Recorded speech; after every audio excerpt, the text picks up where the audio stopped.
Murray. I don't even want to see a nugget. Don't even give me chicken because I'm... And Lakers. Great. No. Not me. Oh, Not me. right. Okay. I was fair. backing him. Oh, fair. Off Kate. yeah. So, should we eat 60?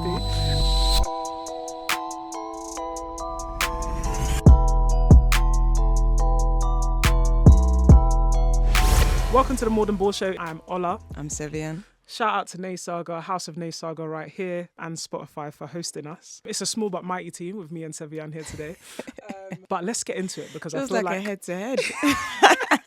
Hopefully not, because your team are already out. But anyway, we'll get on to that. Oh boy, it's like, you know when you go into a fight and you just like select your player. Yeah. You know that, we should do it afterwards, that TikTok.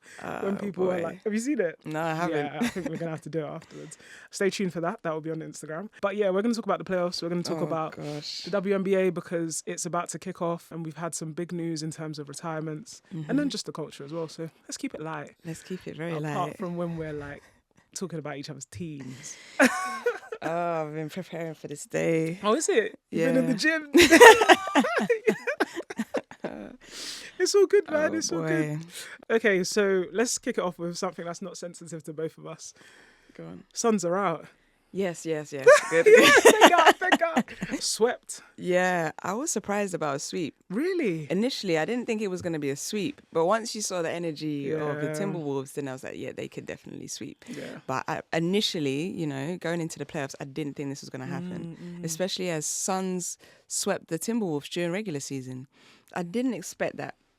So that was interesting. Yeah, no, I did expect it, but more so because I just didn't feel as though the Suns' offense was working.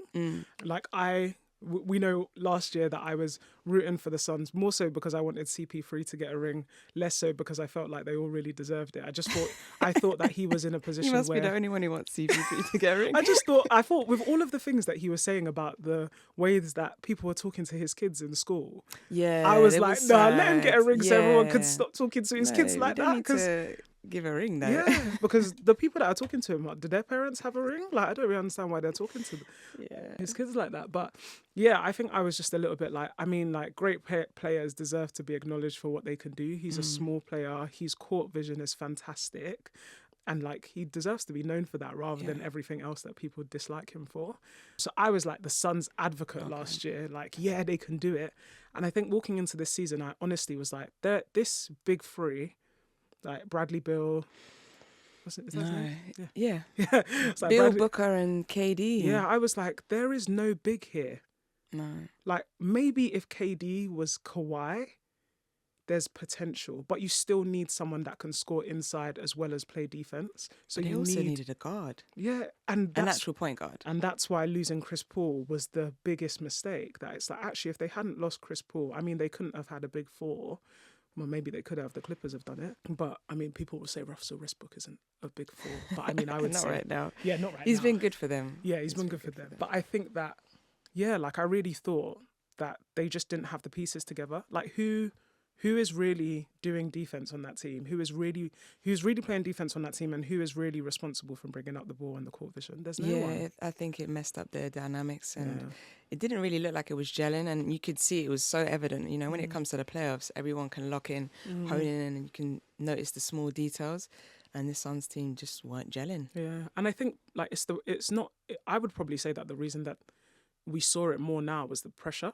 Because actually, if they were able to sweep this team before, like, there was probably some level of like confidence in terms of how they actually played together and so on. But going into the playoffs, like, I think normally you expect like younger teams, less experienced teams to choke. But actually, I think they just ran out. And that's what I think people maybe expected from the Timberwolves. And I think actually the reason they got swept is because they run out of steam.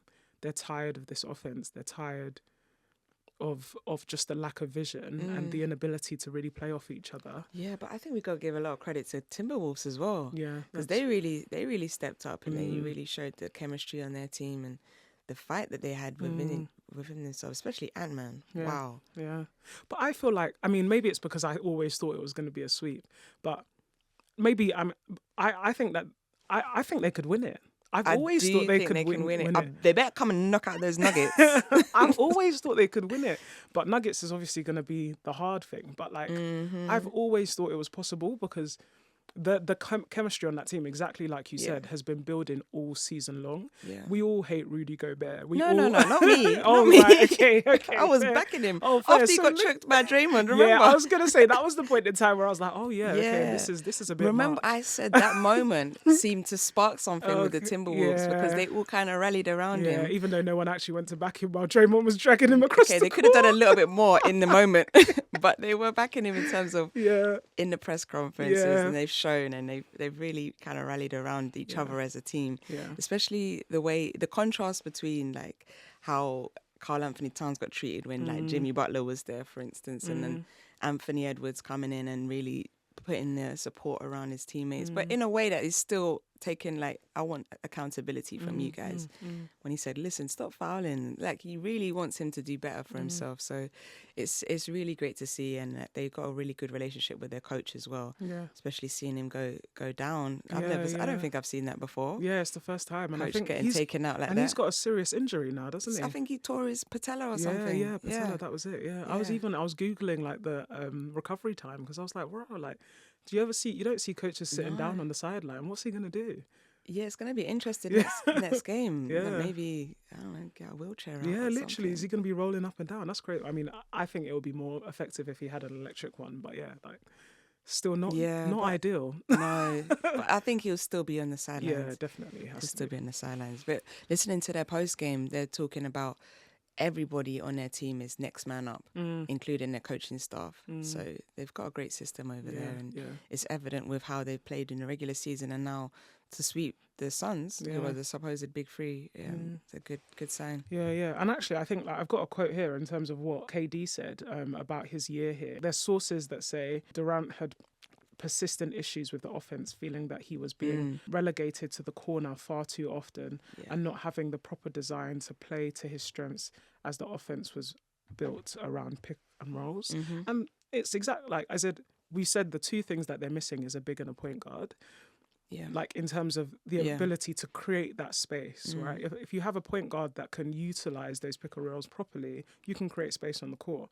If you're relying on KD to do that, to roll out to the corner, that doesn't really make sense. That's not the vibe. Yeah, like that's why I said Kawhi, if that's how you want to play, maybe Kawhi could do that for you, but KD can't. He needs to be in there as the skillful shooter he is. That isn't his only bag. He is a scorer. And KD, he's such a pure hooper. He just wants to play, and he doesn't care about those intricacies of you went to a stat team or this and that. He just wants to play with the best and play good basketball, essentially.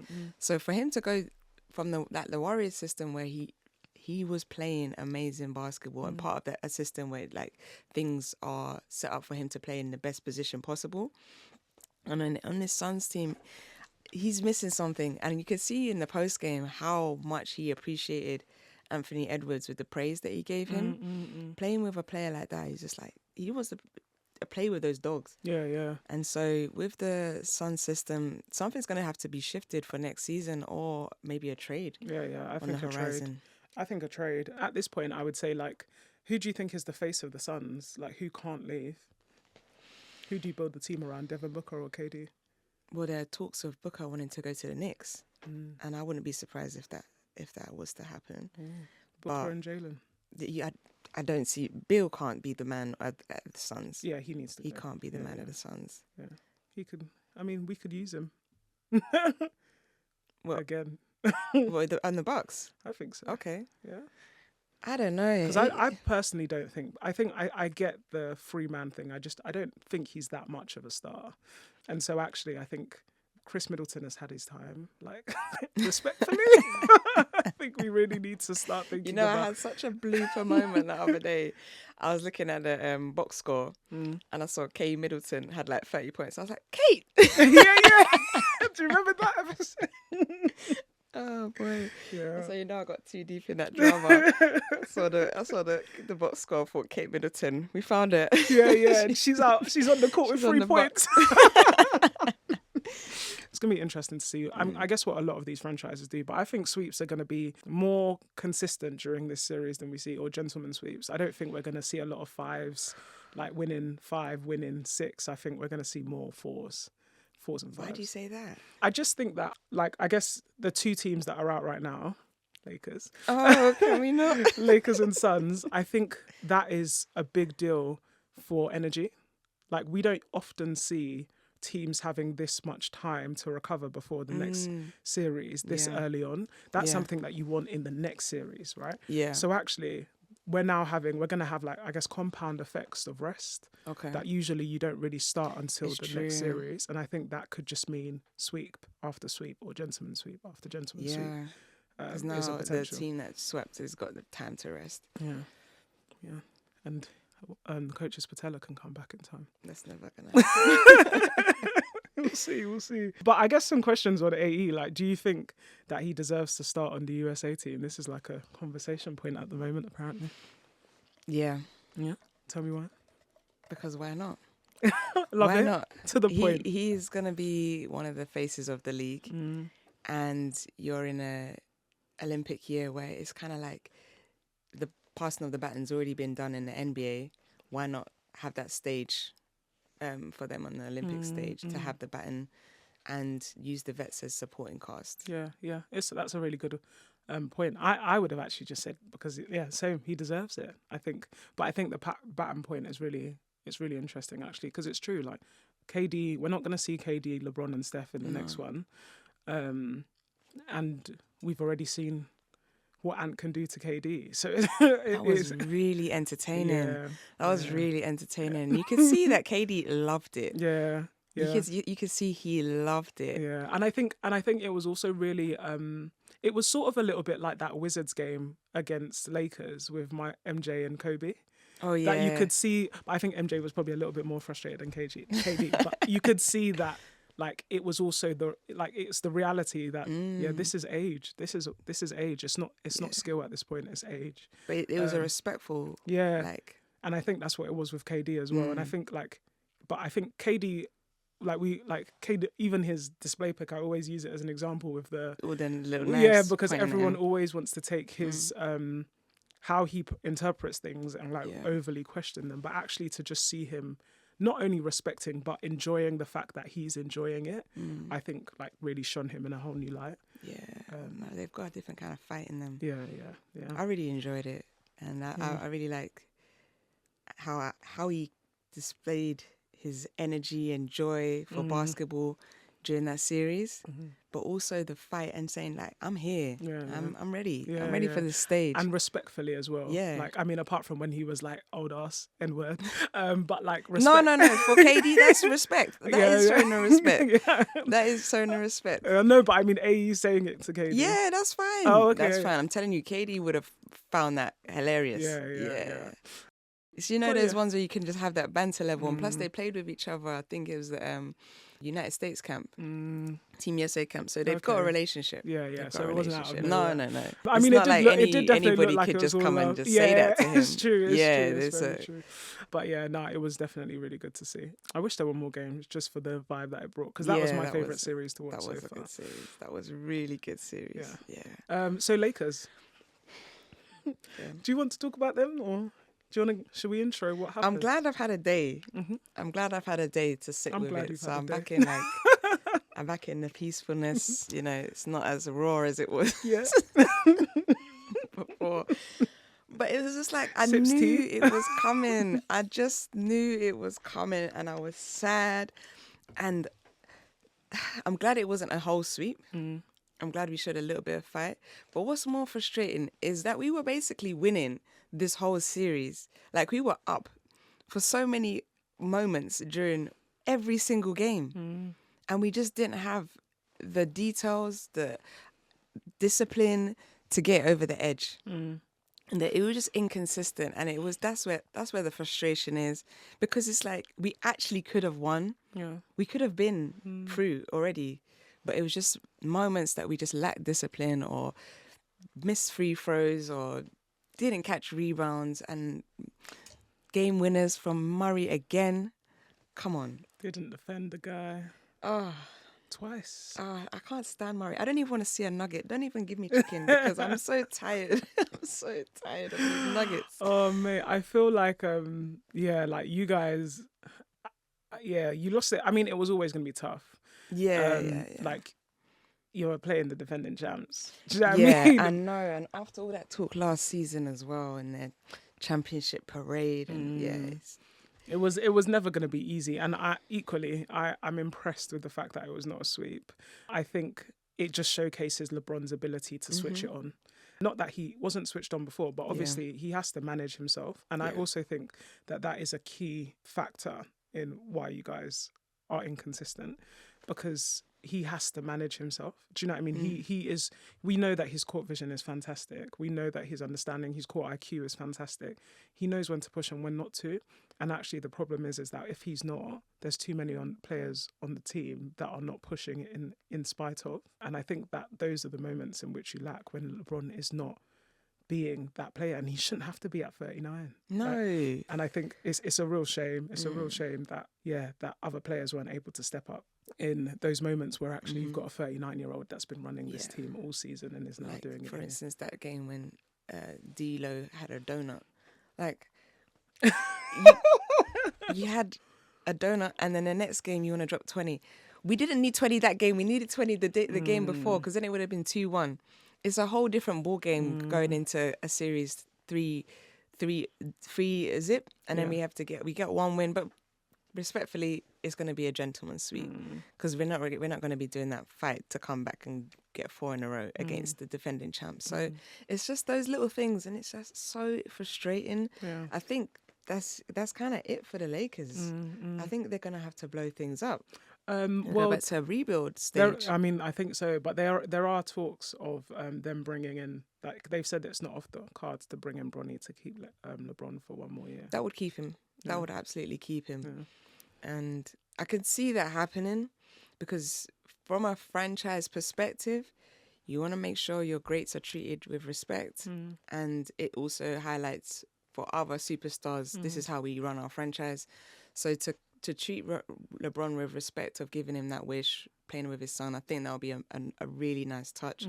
And I don't think he would want to do that at any other franchise apart from Cleveland, and I don't see that happening, him going back there again. So I think for him to get the final send-off with his son at the Lakers, I think they'll make that happen for him. And I can see next year being his last year with his son, and an actual kind of last dance season, and that would be great for the league. I can see make the league making already. Sure that happens, solidifies, and whatever it takes for Bronny to not get accidentally drafted to the Pistons or somewhere like that.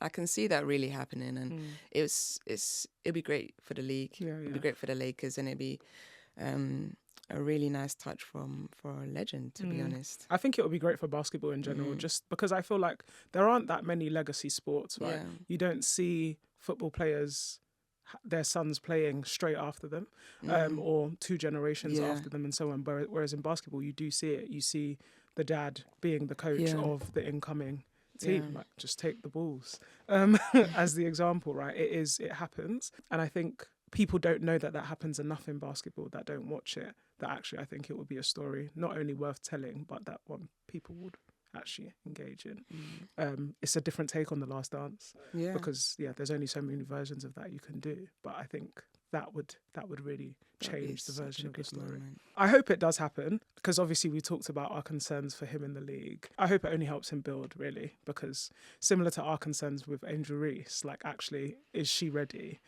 I hope that isn't the focus, that it is more The Last Dance and we get him ready to be able to play on that stage. In terms of Bronny being on the Lakers, I'm not fussed.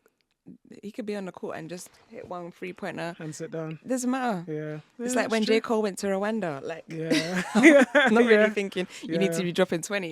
It's the significance of he fulfilled his dream. And this is the same thing. Like, I don't really get the energy that Bronny wants to become the next LeBron James. I feel like he's almost like, I need to do this to almost help my dad fulfill his dream as well. And it might be a dream of him to play with his dad. So it's not so much I need to be dropping 20 points and being 10-time All-Star.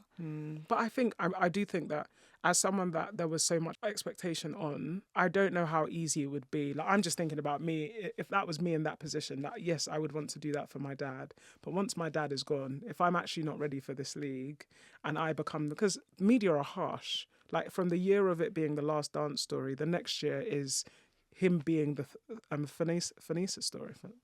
Thanos. Can we not? How does he come back every time? Like, as in, that's how, I mean, I don't think LeBron James will let it happen, but we've seen how he's had to support his son and said, let him be a kid. Like, it isn't like that. Like, the narratives have gone back and forth, back and forth, back and forth. That means after this situations, it can still continue to do that. And that would be my only concern for him, because me in that position, whilst I would want to do this for my dad, I want my legacy to be something not attached to his. And if I'm not ready for the NBA right now, I'm going to feel that if I'm in the NBA sooner than I should be. That'll be interesting to actually hear from Bronny what his aspirations are with regards to basketball, because it might not be that deep with him and playing basketball, like a long-term career. It could be a case of, I want to make the NBA to play with my dad, and maybe a couple seasons as a role player, and then be a rapper or top gamer or movie star or Not something rapper. else. Always rapper. You never know. You never know. He could have bars. We've not heard them yet, but we don't know. But we don't know his full aspirations. Well, I guess I think we're probably both aligned on the fact that if it doesn't happen this year, LeBron will retire, as per my predictions, or NBA 2K's predictions, actually. Remember I told you that I joined their team? Yeah. So for those of you that haven't listened to the other episode, I moved from the Bucks on 2K to Lakers just because I was tired of not being able to get 10 rebounds because Giannis's hands are like Space Jam. And thought, I'll go somewhere where people don't get rebounds, AD. And to be able to get triple doubles all the way, and thought, I'll have LeBron. He retired on the game. I came and told everyone straight away, because it was like, these guys they've already predicted it. It's probably going to happen. Watch this space. I don't think it'll be next season. I think it'll be the season after. Okay. For LeBron. We'll see. You heard it here first. Speaking of retirement, Candace Parker. Yeah. Shout out to Candace. Candace. The real CP3. Yeah, the real CP3. Love that. Her love letter to basketball as she bowed out for the summer. I'm not surprised. Yeah, I'm it's not really surprised. emotional. Yeah. Because she did say she didn't want it to be like a case where she's forced to retire. She wanted to DT. She wanted to be able to say when it's her time to bow out, and I think it's the right time. She's had an amazing career. She got a championship with Chicago Sky in her hometown, so I think she's done it at the right time. I think she's been such a big role, like she's been such a key role player in so many teams, more in terms of like building the WNBA and just letting people know about that team. And actually, like, her injury last year was really heartbreaking to see that. But what I really loved was that she then transitioned into commentary. Yeah, in the and same she's been year. doing that for a while. Yeah. She's been doing that for a while, but she just kind of took it up to another level. Yeah, and I love that for her. And I also I think to me that screams about the versatility of the W, because actually, like, when would you ever see that happen in the NBA? Do you know what I mean? Like, you would require someone to have retired, to have worked towards it, and so on, in order for them to get that seat at the table. Not necessarily, because Draymond's been like drafted into the NBA TNT. But I feel team. like that's more from do you feel like those are like one-off situations? Like, they are probably like, because I don't know if he could like hold that space in this, like, without them. I don't see him being the new face of NBA on TNT. No, I don't see that. But I think in this era where a lot more people are taking their own platforms and having podcasts during the season, I think they're developing those skills. And so we're seeing it a little bit more. Yeah. And I definitely think he has the skills to do it. It's whether or not he's the face of that. And I don't think he could be based on his legacy, if you want to use that word. But I guess for her, I think to see her in a position where that was something that was a natural step with an injury. I can sit on the sidelines and clap for my team, or I can actually commentate on their games. Like, I think that's beautiful. And I think, again, versatility of the W and how much she brings to the league. So I don't think she's going anywhere. We're going to still see her in all of these spaces. But absolutely. Unfortunately, just not on the court. I did like her run with the Aces as well. Yeah, so, shout out to Candace. It would have been nice to see her and Asia one more year. Yeah, but I think this is perfect time for her, especially because she got injured last year. She's kind of thinking, this is a good space to really cement it. Yeah, and go from there. It's hard when you have to go through all that rehab again and really get through training camp and go through the whole season. Anything can happen, and going through injuries myself, it's kind of like, oh, once you get out of that dark space, you're like, yeah, I'm ready to hang out. Yeah. Hear it. Maybe that'll be me soon. I'm not ready to hang out post injuries. Really? I'm still here. I'm good. I've been enjoying retirement. Yeah. Well, I mean, once you make peace of it, you do have to make peace of it. Yeah. I had a lot of tears, but yeah, once you make peace I think maybe it. it's because when I did my Achilles, I did it a lot younger. So actually, I already had that sort of like 2 years off and hated it. So I think the comeback for me was always like, I wasn't older to be in the position where I don't want to come back. But I guess like post cancer, I guess similar to you, like you just don't want those injuries to define the reason you stop. So it's like, I want to come back until I'm actually like, now is the best time to stop. You want to make the decision yourself. No, that's exactly it. Yeah. You want to choose when you want to hang it up. So after my injury, it's like I'm coming back on the court. I definitely have to play another season. Yeah. But now that I've done this, now I can hang it up. Yeah. I hear it. So speaking of people that know when to retire versus don't, so DT. So should we sips tea? I actually like this tea. Mine's too hot, man. I burnt my tongue. But speaking of people, I mean the context being that I feel like there's a lot of conversations about like when is she going to retire. Equally, a lot of conversations about the fact that there's not a lot of spots in the W, and some of these veterans are holding up space, taking up space, and DT is one of them. I also think, but I think like we've spoken about this before in terms of the comments that she made about Caitlin Clark, and that she's going to get a sort of like rude awakening when she joins the W. Have you seen the video of what she said when she was asked about it again? Yeah. No. Oh my goodness. Right, so why does she keep talking about this? Yeah, so she said, right, the new W fans are just way too sensitive. You've been here for too many years of fans. Like, you're the problem.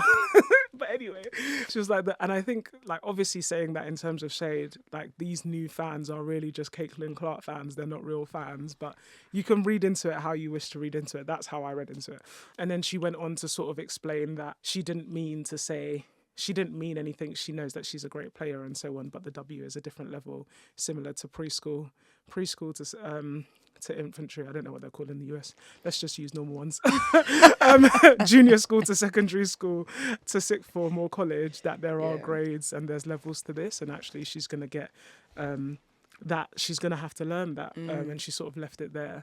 But I felt like that was a bit of a double down. What do you think? Yeah, it definitely is a double down. Yeah. And I was annoyed watching that, the stream of the finals. And she kept making those little small comments about when she gets to the league and all of this stuff. Caitlin, if you're watching, I hope you're just knocking down all those shots, because when it comes down to that matchup, I want to see Caitlin go off. Yeah. I want to see her go off. Yeah.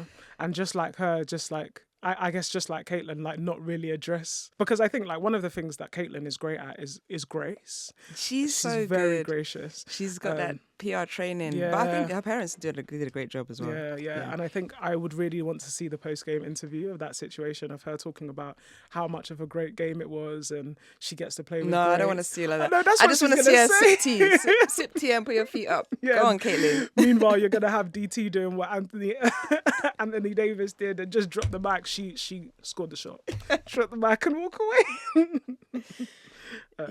Meanwhile, allowing it to happen all over again. That's going to be interesting, because when there was a moment between DT and Kelsey Plum, and she kind of just gave her one big barge, or she can have those little physical moments as well. I don't want to see anything like that. I want to see it like almost like a KD AE situation, because Caitlin's fiery too. She can dish it. She's not gonna be quiet. So. I think, I will be interested to see if there are any like scenes of like, not like disrespect, but the equal like, I'm not really gonna guard you. Like, you're not gonna run faster than me. Like those sorts of things that naturally in the split second you make a decision that she could pull up for a shot, but she's also been running for 30 minutes and she's 49. So shit, 49. I mean, she's some sort of age that she shouldn't be on the court no more. But yeah, how old is she? I don't know. I think she's in her 40s. No, she's not. No, she let me can't check. be. I think she's in her 40s. But they've already been marketing the game as like the GOAT versus the Rook. I won't put her as a GOAT, but she's up there. She's up there with the legends of the W. Let's check. Right. I'm going to say 38. 38. 41. Whoa, okay. Yeah. I didn't know. There you go. Bearing in mind, this was even reported by the New York Post. Rah, man. It's crazy to think where women's basketball has been reported nowadays, because last year it just wasn't getting this publicity. So we love it because It's great. this fuel brings fire. So I'm looking forward to this series. Yeah. It's going to be a big one. Definitely. Good vibes. Yeah. Shout out to Temi as well, talking about the W. Oh, yeah. She's in the Indiana Fever. Yeah, that's going to be a fun team. Yeah. That's going to be a fun team. Yeah. Is she, she's on it or she's in training camp? She's in the training camp at the moment, but she should be on the team. Yeah. Fingers crossed. Yeah. Well, I hope everything's all sorted out, but Yeah, hopefully. But yeah, it would be nice to see her in that. Yeah, absolutely. And After Megan's this back epic at the run Aces. on the London Lions. I didn't get to chat about the game because I wasn't here for the Euro Cup episode, but that was incredible. Yeah, great. Incredible. Great yeah. atmosphere. Speaking of Lions, actually, playoff season. BBL playoffs are underway. British Basketball League page, if you're listening. Yeah, British Basketball League. Yeah, no £5 fines. Playoffs are happening, so get your tickets if you don't have them. Games are scheduled throughout May, right? Yes. Yeah. So make sure you guys get your tickets. Let's chat about shoe deals. Not Asia this week, because I feel like I have really emphasised the fact that give her a bloody shoe deal. You know, on that topic of the shoe deal and Asia, I would love for her to get a shoe, but it has been like the common theme of guards to get shoes. But there's only there's two shoes. There's two WNBA players have signature shoes, and you've given the third to someone who hasn't entered the league rather than the face of the league, and you manage both. I get it. I completely It's get smelly. it. But I was just thinking about the position. I was literally just thinking about a position and thinking about, for instance, Nikola Jokic is about to be the 3-time champion. He used to have a Nike deal. He never had a signature shoe. He had little P's and stuff like that. But it's just kind of been common for guards to be getting shoe deals. I completely hear it. Because that's the reason why Embiid is with Skechers, right? I think he really is. Yeah, I think he is he's actually Skechers. Yeah, that's why. I'm so sad. People that deserve shoes that they don't get them. I understand that. I'm so sorry for him. But then I just feel like I think it's different when it comes to the W, because they have a different duty. They have a different duty in this space, and I just think it's rude that you can use someone as the face of the league, allow her to sell out her colorway of the shoes, and then not. Asia she still deserves a signature shoe. Yeah. But I was just playing devil's advocate with the thinking of a guard, just as a guard myself. The shoes that I go after. Yeah, are gonna be But then, do you think that? I guess my thought would be do you think that that's because guards get signature shoes because we know their names, or everyone knows their names? Because if that's the case, I feel like everyone knows Asia's name. I'm not gonna lie, it's when I see the player and I'm excited by their moves or what they do on the court. Looking at AE, it's poetry. I'm Team Jumpman all the way, but those shoes, I don't even like shoes with no dots or nothing on it. I hate dots. But I was like, bruh, that shoe, those adverts, everything. Believe that. Believe that. I'm here for it. Those little drop top lows. I'm like, yeah, they're doing something. Honestly, the little amount jorts, you could be pulling up some little long socks with those. The amount of times I've gone on to Pro Direct Hoops or something to be no. I don't wear Adidas shoes. I don't own Adidas socks. There's too much to think about. This is a real transition journey. That marketing campaign, solid. A1, AE even. Yeah. But listen, that shoe, and now with the way he's been playing, those posters, those dunks, it's boom, boom, boom. I want that shoe. But then, do you feel, because I think after the season that Asia had, do you not feel she's had exactly the same story last season? These people didn't give her MVP. She came back, she won it, she got finals, and she had it. I completely get it. I'm literally just, I can only talk about my own feelings. But I need to see. If you saw the shoes, okay, which WNBA players could release a shoe and you would buy it? Maybe that's the question. It's more so, and seeing something saucy on the court, some saucy move. Fair. When I see a saucy move, I'm just drawn to what was the outfit. Yeah, okay, fair, yeah. I see it. It's less about who you are. It's more so like the on-court. Yeah, and you imagining yourself doing the same things. Yeah, Because even Curry and his Under Armour shoes, I didn't care about no Under Armour shoes. But then I see them pulling up for those threes. I'm like, let me look at these shoes. Yeah, like, those marketing campaigns. I know those campaigns where it's like, it must be the shoes. And I know it's not the shoes, but actually sometimes it is. Because back in the days, I was not the fastest in my club. I put on those hyperizers and I was the fastest. Then Faith just went and bought the same shoes as me, and then I got lost. But, you know, something inside of you, and as a kid, you're just like, oh, if I get these shoes, like, maybe I can do a poster like that. Like Mike, literally like Mike. It literally is. And no, it's crazy, but that's what the beauty of marketing is. Yeah. And that's where they got us. Yeah, that's why when you've got those players who are electric and they have those personalities and it's the moves that they can do, like right now, all these young girls are going to be looking at Caitlin Clark and I want to pull up like that. Yeah. You're right.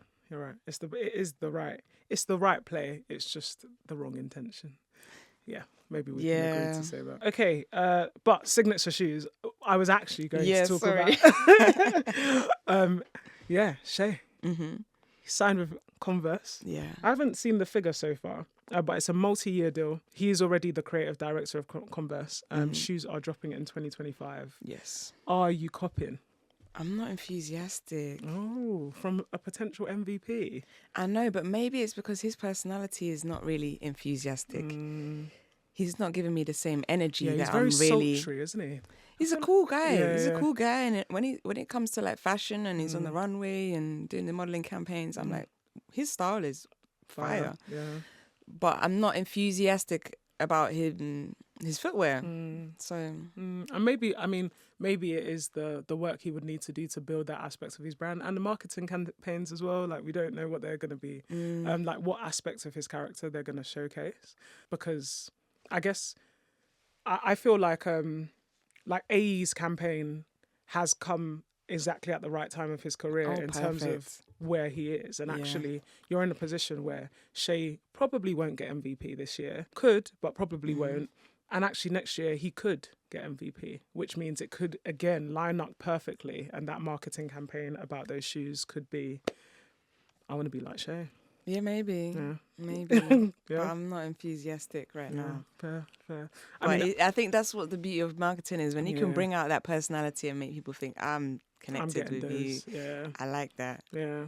I think they can do it. I think the fashion is definitely the biggest part of it. They're going to have to find a very specific type of person that wants this shoe.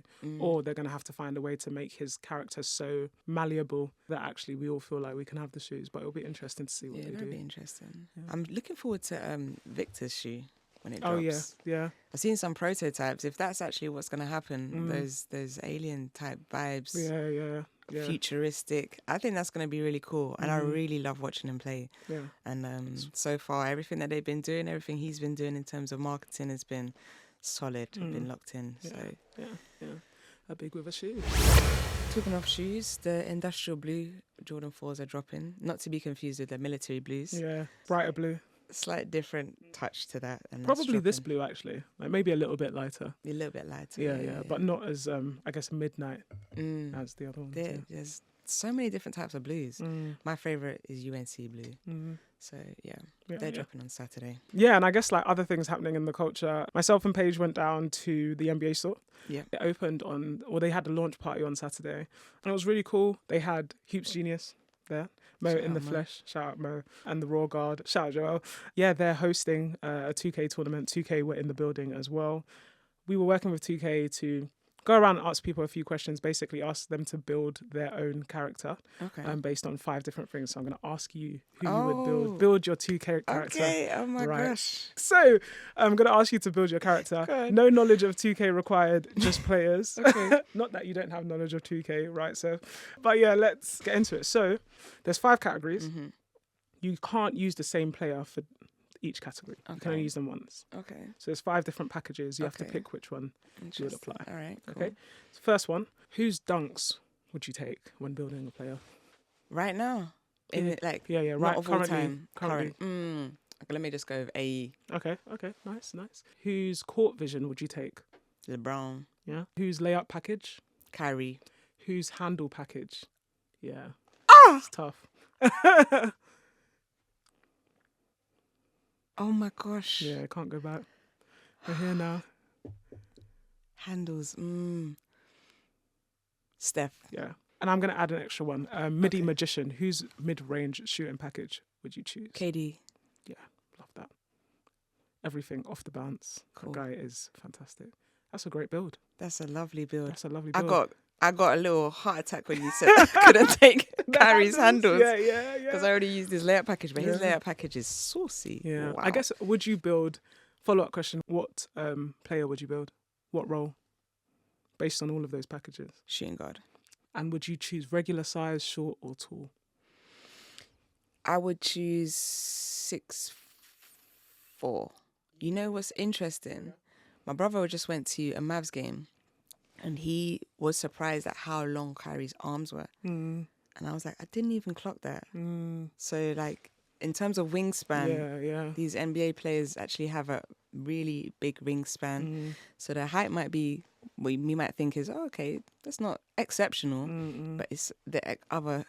Yeah, I think it's also the leanness of some of those players as well. Like, having that wingspan is only complemented by also not having chunky arms in those situations when you're that small. Like, I think being quite lean in those is really important as well. Yeah.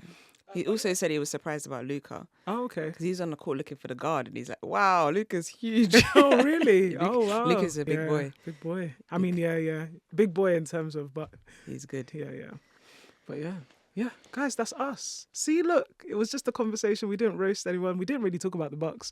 But I completely forgot. Oh my gosh! Don't worry. Next time we'll talk when you guys are out with me. Come and join me in Cancun. To be fair, I just want to say 3-2 came back.